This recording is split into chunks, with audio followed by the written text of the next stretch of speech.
Assalamualaikum warahmatullahi wabarakatuh. Alhamdulillah.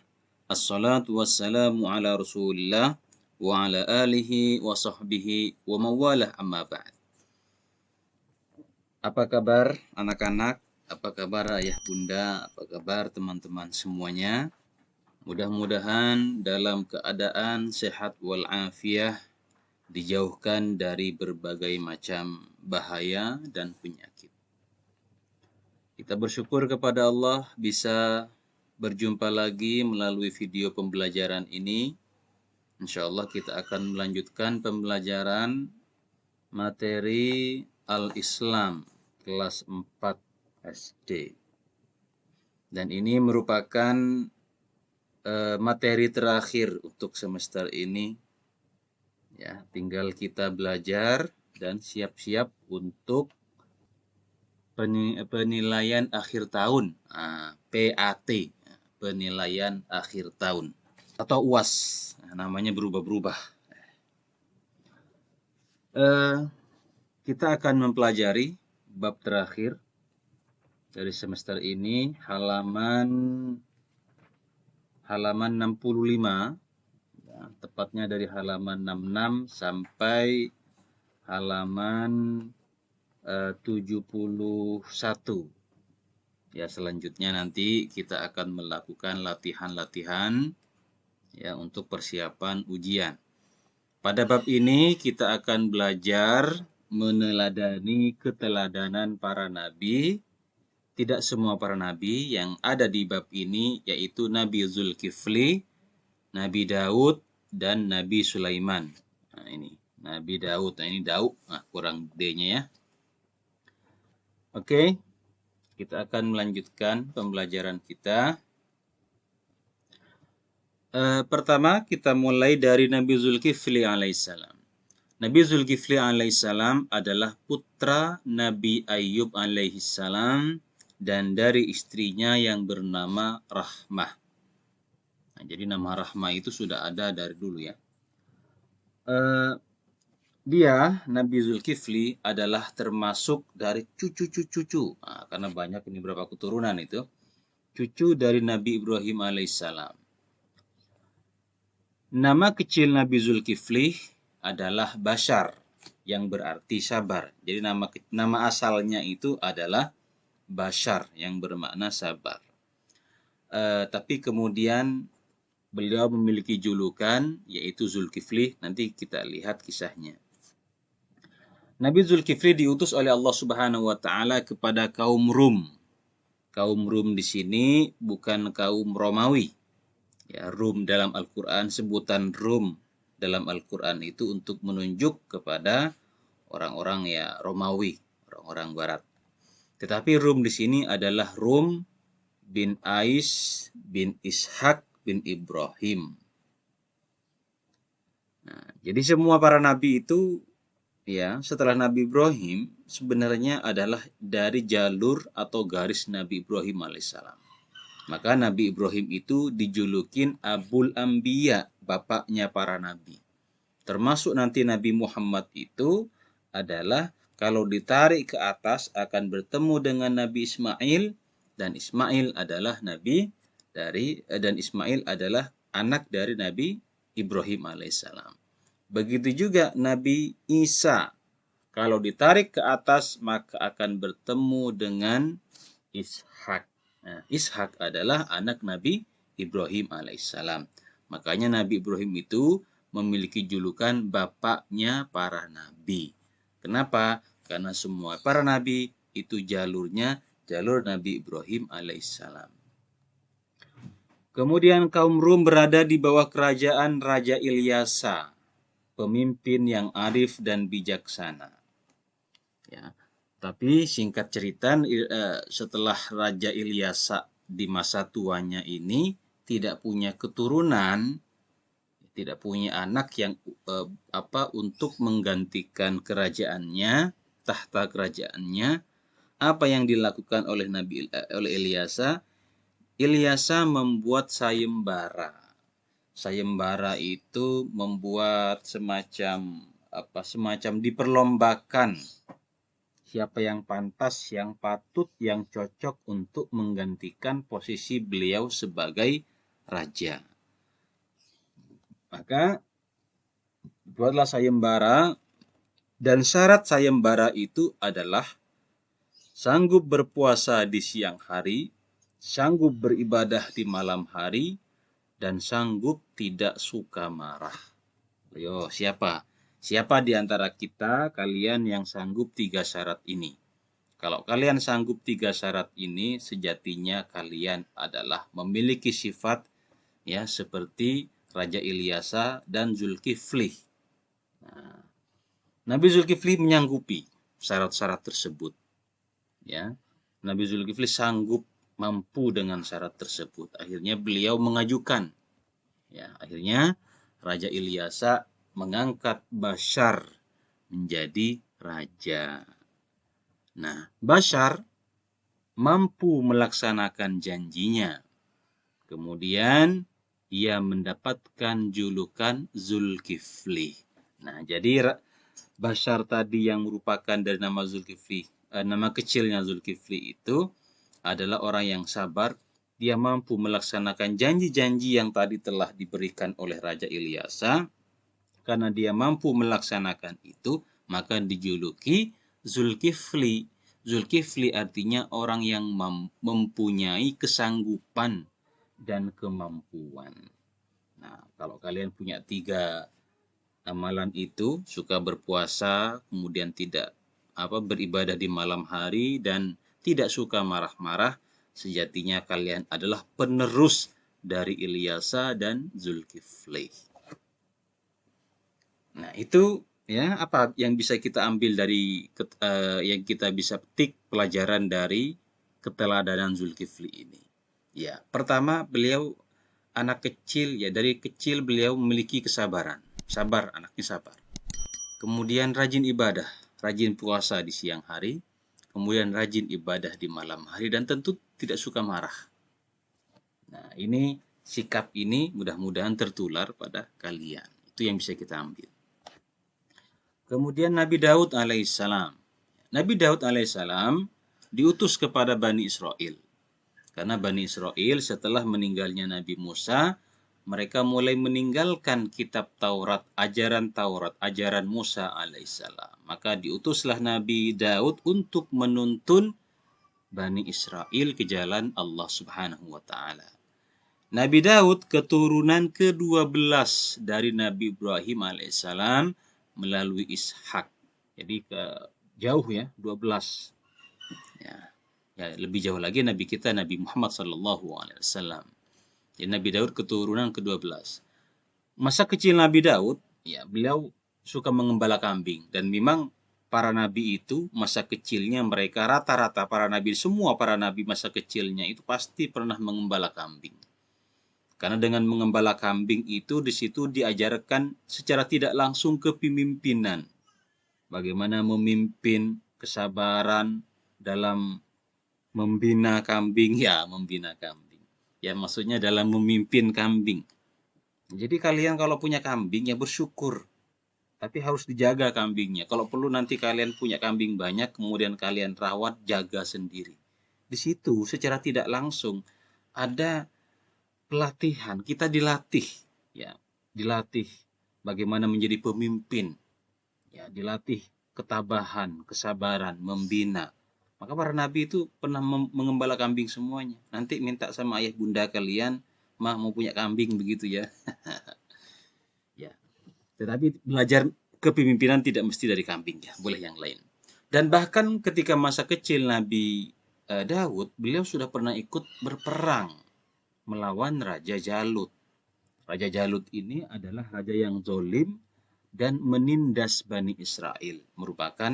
Bani Israel merupakan bangsanya Nabi Daud alaihissalam. Nah, jadi sudah pernah ikut berperang, walaupun kecil tetapi beliau dilindungi oleh Allah ya. Beliau itu dijaga oleh Allah Subhanahu wa taala. Tentu berbeda dengan kita. Kita kalau kecil-kecil ya umur kelas 4 SD, 5 SD, 6 SD mau ikut perang, ya malah nyusahin yang tua nanti. Tapi Nabi Daud tidak. Kenapa? Nabi Daud dijaga oleh Allah Subhanahu wa taala. Bahkan Nabi Daud lah yang memiliki kemampuan untuk mengalahkan Raja Jalut yang angkuh, sombong, tinggi, besar, yang menindas rakyat Bani Israel. Nah, Bani Israel dipimpin oleh Raja Tolut. Ya, jadi Jalut Tolut ini kisah yang juga disebutkan dalam Al-Quran. Ya. Daud mampu membunuh dengan izin Allah Raja Jalut dengan ketapel. Tahu ketapel ya kalau kalian main apa ketapel. Saya waktu kecil itu juga suka main ketapel, berburu burung ataupun buahnya buah mangga ataupun apa, terkadang bahkan punya orang kita ketapelin jatuh baru kita makan. Nah, itu ketapel, itu biasa mainan anak kecil itu dengan ketapel dulu, tapi kalau di sini kayaknya jarang ya karena berbahaya sebenarnya, bisa kena rumah orang dan seterusnya. Kalau main ketapel itu ya main ke hutan, nah itu tidak berbahaya, yang penting jangan ketapelin temannya. Nah itu Nabi Daud alaihissalam itu mampu berhasil membunuh Jalut ya, dengan apa? Hanya dengan ketapel. Tentu bukan ketapelnya yang membunuh raja itu, bukan bukan Nabi Daudnya yang membunuh raja itu, tetapi sebenarnya adalah itu mukjizat yang Allah berikan kepada Nabi Daud. Jadi yang membunuh itu adalah Allah Subhanahu wa taala. Ya, melalui tangan Jalut. Jadi kemudian jangan kita berpikir Jalutnya yang hebat, tetapi Allah yang memberikan mukjizat yang hebat kepada Nabi Daud, dan tidak semua orang memiliki mukjizat tersebut. Kemudian Nabi Daud alaihissalam menikahi putri Raja Jalut. Ya, karena sudah berjasa, punya kelebihan luar biasa, Nabi Daud akhirnya menikahi putrinya. Dan tidak sampai di situ saja, Nabi Daud diangkat menjadi raja untuk Bani Israel. Umur 40 tahun, ya, Nabi Daud diangkat menjadi nabi. Ya, luar biasa, Masya Allah ya.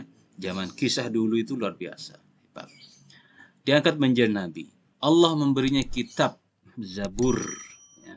Kitab Zabur ini berbeda dengan Al-Quran. Ya, kitab Zabur ini mengandung tasbih, pujian kepada Allah. Terdapat kisah umat terdahulu, berita tentang nabi yang akan datang, termasuk datangnya Nabi Muhammad. Nah, itu diantara muatan atau kandungan kitab Zabur. Nabi Daud menerima mukjizat yang lain. Selain yang tadi mampu membunuh Raja Jalut dengan ketapel itu, Nabi Daud juga memiliki mukjizat yang lain yang luar biasa. Yang pertama, memiliki suara yang merdu. Jadi Nabi Daud kalau membaca Zabur, ya, kitab Zaburnya yang berisi puji-pujian dan tasbih kepada Allah Subhanahu wa taala, itu suaranya sangat merdu, sangat indah. Bahkan kalau kalian baca di buku kalian halaman 70 itu ya, ketika Nabi Daud alaihissalam membaca kitab Zabur itu, orang yang mendengar itu akan terkesima. Orang yang sakit menjadi sembuh. Jin, manusia, burung-burung berkumpul dekatnya untuk mendengarkan lantunan kitab suci Zabur. Luar biasa bagaimana merdunya. Coba kalau kalian dengar artis atau siapa yang memiliki suara yang indah, itu kan orang senang. Begitu juga ketika orang dibacakan Al-Quran dengan suara yang merdu indah, orang akan senang mendengarnya. Itu apalagi suara Nabi Daud yang dikenal dengan suara emas, dan tidak ada orang yang seindah suara Nabi Daud alaihissalam. Kemudian Nabi Daud ya, selain memiliki suara merdu, menundukkan gunung. Jadi gunung itu bisa tunduk kepada Nabi Daud. Dan ini yang lebih penting, mampu meleburkan besi dengan tangannya. Jadi bayangkan ya, luar biasa, ini mukjizat dari Allah Subhanahu wa taala, Masya Allah. Jadi besi yang keras dipegang itu bisa jadi agar-agar itu, agar-agar lagi. Ya jadi apa yang lembek itu ya? Ya jadi sosis lah. Jadi kalau besi bulat itu cukup dipegang, dielus-elus itu bisa jadi lembut, bisa jadi melebur dia. Ya kalau kalian pegang besi mau diapapun kan tetap keras. Ya besi untuk dileburkan itu harus dipanaskan dengan panas yang luar biasa, baru dipukul dengan sangat keras dengan susah payah. Tapi Nabi Daud alaihissalam hanya dengan tangannya dilus itu bisa melebur. Mau dibentuk apa saja itu bisa. Itu mujizat yang luar biasa.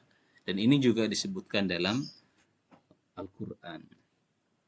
Nabi Daud dan putranya, yaitu Nabi Sulaiman, membangun tempat suci, yaitu Baitul Maqdis, sebagai bentuk syukurnya Nabi Daud. Jadi Nabi Daud dan putranya Nabi Sulaiman membangun tempat suci, yaitu Baitul Maqdis, yang sampai sekarang ini masih ada di Palestina. Dan ini merupakan kiblat pertama kaum muslimin. Daud dianugerahi umur 100 tahun dan 6 bulan.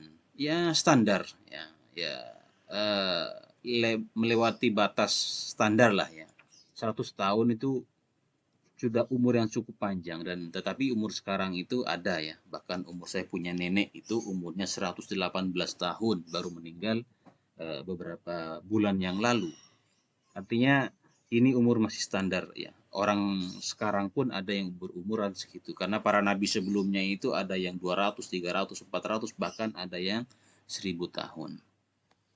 Nabi Daud memiliki kebiasaan berpuasa ya. Sekarang dikenal dengan puasa Daud. Ya, puasa Daud itu hari ini puasa, besok tidak. Hari ini puasa, besok tidak. Hari ini makan, besok puasa. Nah, begitu. Jadi selang-seling puasanya itu dikenal dengan puasa Nabi Daud. Ya, kalau kita ini puasa, kalau kalian puasa apa? Nah, minimal Senin Kamis atau 3 hari dalam 1 bulan, yang pertengahan bulannya, atau paling minimal kita dalam 1 bulan itu ada melaksanakan puasa sunnah. Kemudian, apa yang bisa kita ambil dari pelajaran kisah Nabi Daud alaihissalam? Tentu sangat banyak ya.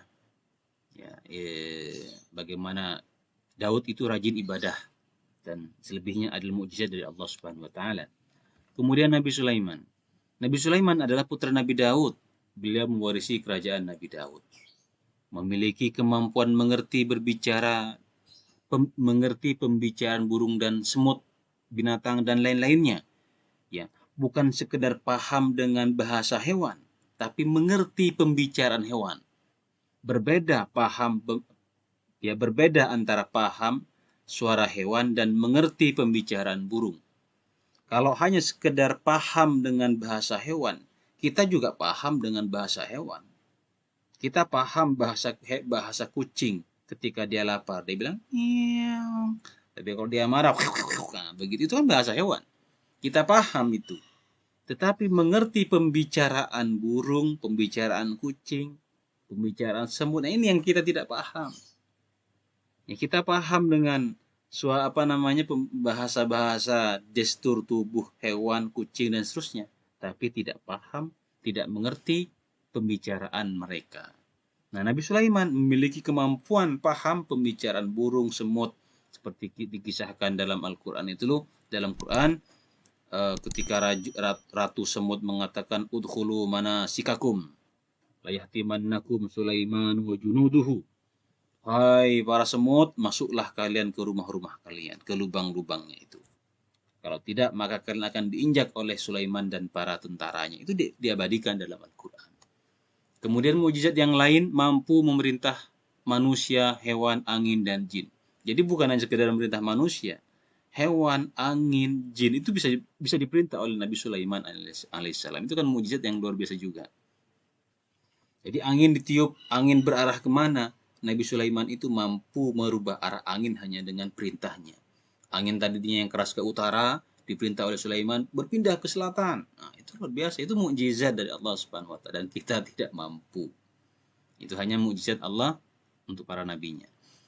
Nabi Sulaiman selalu bersyukur dan tetap rendah hati serta tunduk dan patuh kepada Allah. Ya, harus begitu. Ketika sudah mendapatkan kenikmatan yang luar biasa, maka perbanyaklah bersyukur, rendah hati, dan jangan lupa taat patuh kepada Allah.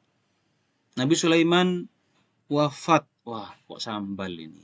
Maaf, salah tulis. Nabi Sulaiman wafat sambil duduk dan bersandar pada tongkatnya.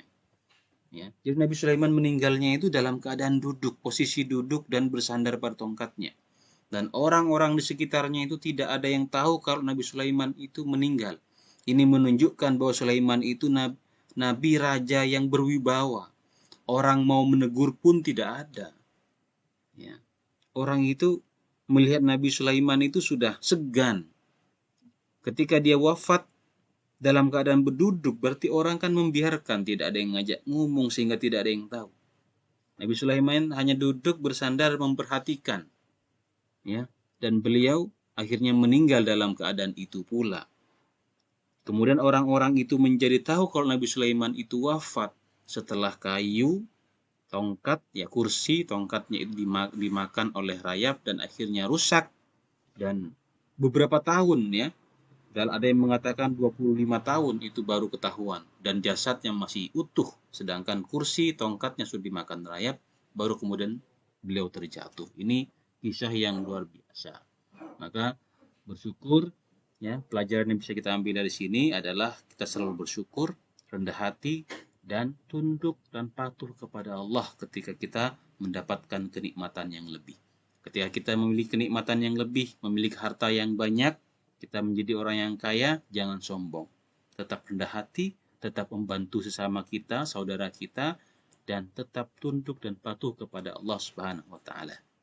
Oke, itu yang bisa kita pelajari, kita sampaikan pada materi pelajaran ini, dan ini adalah pelajaran terakhir untuk semester ini, dan kita persiapkan untuk UAS. Dan jangan lupa, ya, tugasnya adalah mencatat kembali rangkuman-rangkuman yang telah Bapak tulis di dalam video pembelajaran ini. Terima kasih atas perhatiannya. Mohon maaf atas segala khilaf dan kekurangannya. Insya Allah minggu depan kita akan mengadakan latihan ulangan untuk materi Al-Islam ini. Hadanallahu wa iyyakum ajmain. Assalamualaikum warahmatullahi wabarakatuh.